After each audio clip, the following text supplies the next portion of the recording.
എല്ലാവർക്കും പുതിയതിലേക്ക് സക്കറിന്ന് ഞാൻ കിറ്റ് കാണിക്കാൻ പോണേ. പക്ഷേ ഇത് പ്രശ്നമുണ്ട്, ഇത് പൊട്ടിച്ചു. ഞാൻ ഫസ്റ്റ് ഒരു ടേക്ക് എടുത്തു കേട്ടോ, അന്നേരം ഞാൻ ഇത് പൊട്ടിച്ചു. പക്ഷേ ആ ടേക്ക് പന്നലായിപ്പോയി ഗൈസ്. അതുകൊണ്ട് ഞാൻ ഇത് പൊട്ടിച്ചതാണ് നിങ്ങളെ കാണിക്കാൻ പോകുന്നത്. നമുക്കത് കണ്ടാലും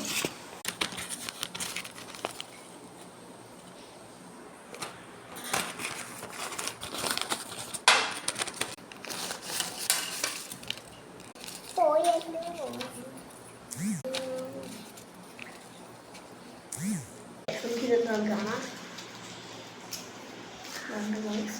ഇത് ഞാൻ പൊട്ടിച്ചായിരുന്നു കേട്ടോ.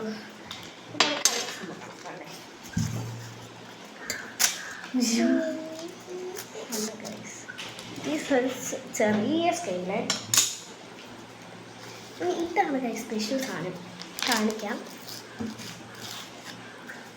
നമുക്ക് നോക്കാം കേട്ടോ. വേണ്ടേ കളർ